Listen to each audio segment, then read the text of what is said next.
Bonjour et bienvenue dans cette édition spéciale. En effet, c'est les vacances. Et à cette occasion, je vous propose de réécouter ou de découvrir un trio d'épisodes que j'ai adoré enregistrer et qui sont l'essence même du Self-Care Club. Au programme, douceur de vivre à un rythme qui pourrait bien devenir le vôtre. On veillera ensuite sur votre bien-être en gardant à l'œil un petit malin qui ne vous veut pas toujours du bien. Et on finira en beauté par l'épisode qui a inspiré la création du Self-Care Club. C'est parti. Aujourd'hui, j'ai envie de vous parler d'un sujet qui m'anime particulièrement. Vivre au rythme des saisons. Dans notre quotidien au rythme effréné, on a tendance à sous-estimer l'impact profond que chaque saison peut avoir sur nous et notre bien-être global. Parce que vivre en harmonie avec les saisons, c'est bien plus qu'une simple idée. Je ne sais pas comment vous les vivez, mais pour moi, les saisons ne sont pas de simples changements climatiques. Ce sont des rythmes vitaux qui influencent ma vie de multiples façons. Elles imprègnent mes habitudes, mon humeur et mon énergie. Dans cet épisode, j'ai envie de vous inviter à explorer cette connexion oubliée par beaucoup, une connexion qui, selon moi, détient une sagesse précieuse pour un bien-être plus profond et plus naturel. Pour aborder l'importance de vivre au rythme des saisons, j'ai choisi de me concentrer sur 3 éléments essentiels du confort et de la joie de vivre au quotidien, le rythme de vie, le régime alimentaire et les soins corporels. En ajustant ces aspects à chaque saison, il est possible de découvrir un potentiel immense pour améliorer notre santé physique et émotionnelle sans effort. Commençons par comprendre le rythme naturel des saisons. Il est facile de constater que chaque saison, du printemps à l'hiver, a son propre rythme, tout comme notre horloge biologique, le rythme circadien. Attention, à présent je vais enfoncer quelques portes ouvertes. Donc, le printemps évoque un renouveau, une énergie croissante en phase avec l'éveil matinal du rythme circadien. À l'inverse, l'hiver nous incite à une pause et à une récupération, en accord avec les phases de repos du rythme biologique. Il paraît donc évident que s'accorder avec ce rythme naturel implique d'harmoniser nos activités quotidiennes avec les rythmes saisonniers, offrant ainsi une précieuse opportunité pour cultiver un bien-être holistique, en phase avec les cycles de la nature. Un dernier exemple plus que parlant, le sommeil. On a définitivement plus envie et besoin de rester au lit en hiver qu'en été. Parlons maintenant de l'alimentation saisonnière. Ce n'est pas nouveau non plus, les aliments de saison offrent une richesse nutritionnelle adaptée à chaque période de l'année. Des fraises et des cerises au printemps, aux agrumes et aux choux en hiver, chaque saison offre une palette d'aliments bénéfiques pour notre santé physique et mentale. Ce n'est pas un secret, chaque saison nous réserve ce qu'il y a de meilleur pour la traverser. De grandes salades fraîches et savoureuses l'été lorsque notre corps connaît un besoin d'hydratation, et des aliments plus riches et réconfortants l'hiver avec les légumes racines par exemple pour affronter le froid. Manger de saison et local n'est pas qu'une question d'éthique, mais surtout une question de santé et de bon sens à mon avis, puisque récoltés à maturité, ils sont plus riches en nutriments et en saveurs. Je pose ça là. Enfin, abordons les soins corporels. Je ne sais pas si vous l'avez remarqué ou ressenti, mais adapter vos routines selon les saisons est essentiel pour répondre aux besoins changeants de la peau et des cheveux. De toute évidence, une protection contre les rayons UV en été ou une hydratation renforcée en hiver sont nécessaires pour maintenir la santé et la vitalité de notre corps. Entrons davantage dans le détail. En été, votre peau aura bien entendu tendance à se déshydrater, plus ou moins selon la chaleur. À ce moment, elle a donc besoin de soins hydratants, c'est-à-dire riches en eau. Ce qui est logique puisqu'elle en perd. Et c'est ce qui va l'aider à préserver éclat et rebond. En hiver, avec les températures plus froides, le vent et le frottement des vêtements, elle a davantage besoin de protection et de nutrition. On privilégiera alors des soins plus gras, c'est-à-dire plus riches en lipides, pour l'aider à garder sa douceur et sa souplesse. De la même façon, en été, si vous multipliez les baignades et bains de soleil, pensez à protéger vos cheveux. En hiver, il peut être utile d'appliquer un soin sans rinçage en finition pour éviter l'électricité statique. En résumé, vivre au rythme des saisons nous reconnecte à notre nature profonde et nous invite à apprécier ce que nous offre chaque saison. Qu'il s'agisse de savourer un Mont d'Or au four en hiver ou profiter de la douceur du printemps pour rempoter ses plantes, chaque changement de saison devient une invitation à apprécier la diversité et la richesse que la nature nous offre. Et ce, même si vous vivez en ville. Personnellement, je suis plus que convaincue du bien fondé de cette démarche et je vous invite à embrasser ces changements et à vous accorder avec le rythme des saisons pour un bien-être plus profond et plus authentique, rien que ça. Ma saison préférée est l'automne. J'adore ses couleurs, le fait de renouer avec mon intérieur après la période estivale où l'on est généralement beaucoup moins chez soi. Pour moi, c'est la saison parfaite qui croise les avantages de l'été et ceux de l'hiver. La lumière d'automne est sublime, le temps commence doucement à ralentir. Il est alors temps de ressortir plaid et latte de saison. Le pumpkin latte, c'est la vie. C'est prouvé, c'est bon pour votre santé et votre morale et ça ne demande aucun effort. C'est beau, non? Merci de m'avoir suivi dans cette aventure saisonnière. Comme souvent, vous trouverez l'article associé à ce podcast sur mon site. Aujourd'hui, je vais vous parler du cortisol, que l'on appelle presque communément l'hormone du stress, et de son impact sur votre santé et votre beauté. Depuis longtemps, on entend parler du cortisol, souvent appelé hormone du stress, et on a déjà compris qu'il joue un rôle crucial dans notre corps. Mais comprendre son fonctionnement et ses effets peut vraiment nous aider à mieux gérer notre santé et notre beauté. Dans cet épisode, nous explorerons donc ce qu'est le cortisol, comment il est produit, ses impacts sur notre bien-être et surtout comment il est possible de le gérer efficacement. Alors le cortisol, qu'est-ce que c'est ? C'est une hormone stéroïde produite par les glandes surrénales situées au-dessus des reins. Il est principalement connu pour son rôle dans la réponse au stress, mais il influence aussi de nombreux processus dans notre corps, y compris le métabolisme, le système immunitaire et l'équilibre des sels et des liquides. Et comment est-il produit ce cortisol ? Sa production est régulée par l'axe hypothalamo-hypophyso-surrénalien. Je vous rassure, pour moi non plus, c'est pas facile. En gros, c'est un système de communication entre trois parties du corps. L'hypothalamus, l'hypophyse et les glandes surrénales. Ensemble, ces organes travaillent pour réguler notre réponse au stress en contrôlant la production de cortisol et d'autres hormones importantes. Par exemple, quand vous êtes stressé, votre hypothalamus envoie un signal à l'hypophyse qui à son tour stimule les glandes surrénales pour libérer le cortisol. Toute une histoire. Important à savoir également, cette hormone suit un cycle diurne. Elle atteint donc son pic le matin pour vous aider à vous réveiller et diminue progressivement tout au long de la journée. Parlons maintenant de ce qui nous intéresse vraiment, à savoir les effets du cortisol sur la santé. Le cortisol a un double visage. À court terme, il est bénéfique pour gérer le stress, mais des niveaux élevés de cortisol sur une longue période peuvent causer divers problèmes de santé. La fatigue, un niveau élevé de cortisol peut perturber le sommeil entraînant une fatigue chronique. Les problèmes de sommeil, un excès de cortisol peut rendre difficile l'endormissement et provoquer des réveils nocturnes. La prise de poids, parce que le cortisol stimule l'appétit et peut conduire à une accumulation de graisse, en particulier au niveau de l'abdomen. Un affaiblissement du système immunitaire, parce que le cortisol en excès peut réduire l'efficacité du système immunitaire en vous rendant plus susceptible aux infections. Et j'ai un exemple très concret, puisque très commun également. Par exemple, en 5 minutes de colère ou de grosse frustration, vous fabriquez tellement de cortisol que ça devient un poison pour votre corps, et du coup, votre cerveau va réagir. Il va mobiliser vos défenses immunitaires pour aider à évacuer le cortisol à travers urine et sueur essentiellement, et ça a des conséquences.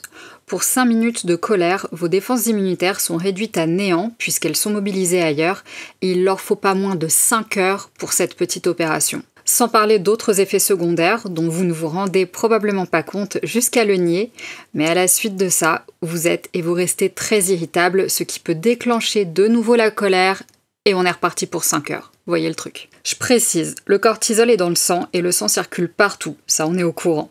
Et quand il y a trop de cortisol dans le sang et qui monte au cerveau, il tue les cellules de l'hippocampe. Je rappelle que l'hippocampe a pour fonction de calmer le jeu. Mais si vous êtes entré dans la danse, plus je suis en colère, plus je suis énervé et ou frustré, alors on est coincé dans un cercle vicieux. Et non, c'est pas fini. Vous savez ce qu'il fait d'autre le cortisol ?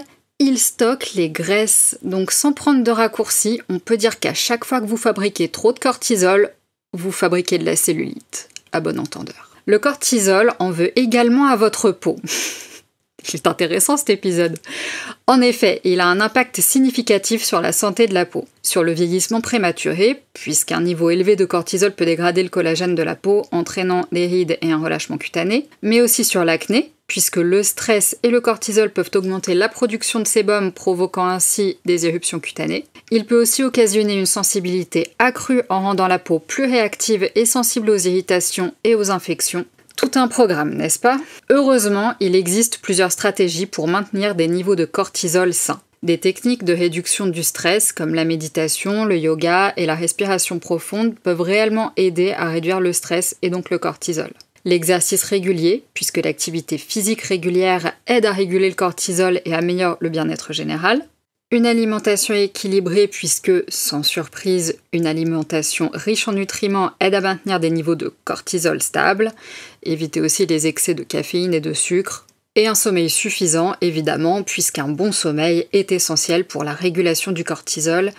Essayez de maintenir une routine de sommeil régulière et de dormir au moins 7 à 8 heures par nuit. Produits de beauté et pratiques pour contrer les effets du cortisol. Voilà un chapitre qui va nous intéresser. Pour protéger votre peau des effets du cortisol, adoptez des produits et des routines adaptées. Jusque-là, ça ne change pas mon discours habituel. Des produits de soins anti-stress. Utilisez des crèmes et des sérums contenant des antioxydants, des acides gras essentiels et des ingrédients apaisants comme l'aloe vera par exemple ou la camomille. Concernant votre routine de soins, mon discours ne change pas, adoptez une routine de soins adaptée, incluant un nettoyage doux, une hydratation quotidienne et des soins spécifiques pour les peaux stressées.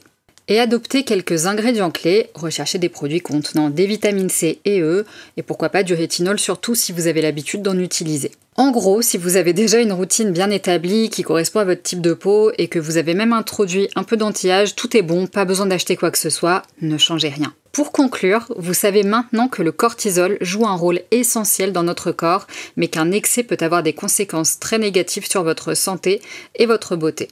En comprenant comment il fonctionne et en adoptant des habitudes de vie saines, vous pourrez mieux gérer votre stress et protéger votre peau. Alors prenez soin de vous, de votre santé et de votre beauté en gardant vos niveaux de cortisol sous contrôle.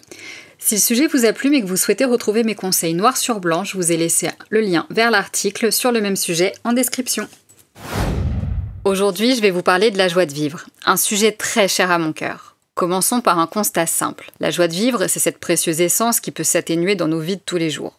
En cause, les aléas de la routine, le poids du stress ou encore les petits défis de la vie qui peuvent progressivement altérer notre enthousiasme et notre joie jusqu'à nous laisser penser qu'elle a tout simplement disparu. Mais rassurez-vous, elle est toujours là, tapie quelque part en vous, elle attend juste d'être ravivée. Parce qu'au fond, la joie de vivre, c'est bien plus qu'une émotion passagère, elle est le moteur de nos aspirations, l'éclat qui illumine nos journées les moins folles. Personnellement, j'en prends grand soin de ma joie de vivre, parce que je connais sa valeur. J'ai beau être râleuse de profession, ça n'empêche que je suis capable de voir le beau partout. Je reconnais que c'est pas toujours facile, mais l'excellente nouvelle à ce sujet, c'est que c'est pas un don, même si pour certaines personnes ça peut sembler inné. C'est comme un muscle, ça s'entraîne et ça se développe. Retenez donc que même les jours les plus sombres, il y a du beau partout pour qui veut bien se donner la peine de le voir. Mon premier conseil est de vous inviter à puiser dans vos propres ressources parce que personne n'est mieux qualifié que vous pour raviver cette flamme. Même si la méditation n'est pas exactement mon expertise, elle peut vraiment aider à se reconnecter avec le moment présent et à retrouver de la joie dans les petites choses. Ce qui fonctionne pour moi, quand la journée a été moche, c'est de m'obliger à identifier 3 choses agréables, belles ou drôles qui ont eu lieu dans ma journée. Même si ça peut sembler difficile ou dérisoire, ces moments existent. C'est un exercice, je vous l'accorde, mais lorsqu'on en a le plus besoin, il est crucial de s'y attarder et le résultat est immédiat. Il s'agit d'un constat sans appel, votre cas n'est pas désespéré, en tout cas pas aujourd'hui. Honnêtement, quand c'est vraiment nécessaire de le faire, je suis souvent d'une extrême mauvaise volonté, parce qu'étant ascendant tête de cochon, quand ma journée a été moisie, j'ai généralement tendance à décider, à partir d'un moment, que tout est nul et pourri et voué à l'échec. Donc arrivé là, va te chauffer à trouver 3 trucs cool. Ça revient à se contredire soi-même, et ça a le don de m'agacer prodigieusement. Et puis je me force un peu, et puis bah voilà, elle était pas si naze cette journée, calme-toi un peu. Passons à la phase 2 de mon petit plan de la remontada. Et oui, j'ai de grands projets pour vous. Trouvez quelque chose qui vous procure du plaisir. Ça peut être là, tout de suite, maintenant, ou ce soir par exemple, mais dans un futur proche en tout cas, vous m'aurez compris. Et là, comme souvent, les choses simples sont souvent les meilleures. Prendre un bain, relire vos passages préférés d'un livre, vous caler sous le plaid avec une bouillotte et passer le téléphone en mode avion, allumer sa bougie préférée, le pouvoir réconfortant des odeurs. Prendre le temps de faire sa boisson, son plat, son dessert préféré. Oui, rien n'est trop beau pour vous. Vous l'auriez fait pour des invités, non? Soyez votre propre invité. Se faire les ongles, rouvrir un album photo, s'offrir des fleurs, des idées, j'en ai à l'appel parce que ça fait des années que je pratique et vous l'aurez deviné, ce ne sont que des exemples personnels. Il n'est franchement pas nécessaire de dépenser, ou pas beaucoup en tout cas. D'ailleurs, les petites dépenses comme une botte de fleurs ou quelques chocolats suffisent généralement à égayer ma journée. C'est d'ailleurs dans ces circonstances que j'ai découvert que j'adore choisir des fleurs pour moi, ou même des chocolats, oui, chez le chocolatier. Je regarde la vitrine, je sélectionne une petite dizaine de victimes que je demande dans un sachet, suivi invariablement de « Non, pas un ballotin, je vous remercie, c'est pas pour offrir, c'est pour moi ». Dans un autre registre, parlons à présent de l'importance des interactions sociales positives. Les relations positives ont un impact colossal sur notre joie de vivre. C'est d'ailleurs en me penchant sur le sujet et en y étant plus attentive quotidiennement que j'ai pu me rendre compte qu'on passe souvent à côté d'occasions de mettre un peu de paillettes dans ce monde de merde. À ce propos, voici mes principaux angles d'attaque pour provoquer l'étincelle. Ça peut paraître tout bête, mais dire bonjour à ses voisins, tenir la porte à quelqu'un, faire des compliments sincères. En somme, Vraiment rien de fou, mais ce sont des gestes simples qui réchauffent le cœur et ajoutent un peu de joie dans nos vies. Et partager des moments joyeux crée un cercle vertueux où chacun bénéficie du bonheur collectif.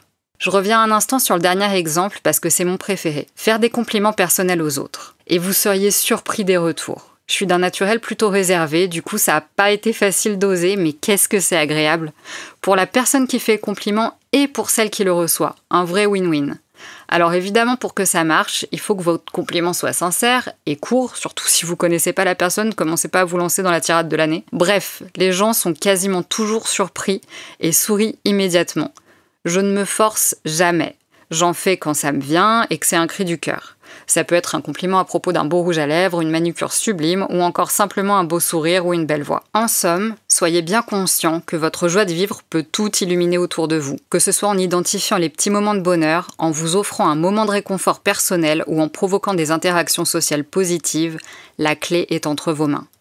N'oubliez jamais de cultiver votre joie de vivre car elle rend votre vie plus belle, plus riche. Et sincèrement, même si j'ai dû travailler dur sur le sujet, je souhaite à tout le monde d'avoir autant de self-love que moi parce que je n'ai aucun mal à sortir l'appareil à raclette 4 personnes juste pour moi ou à passer 1h30 à me faire un gâteau à la crème, décoré et tout avec le glaçage, tout ce qu'il faut. Attention, je suis pas là pour rigoler moi. Le bonheur, c'est maintenant.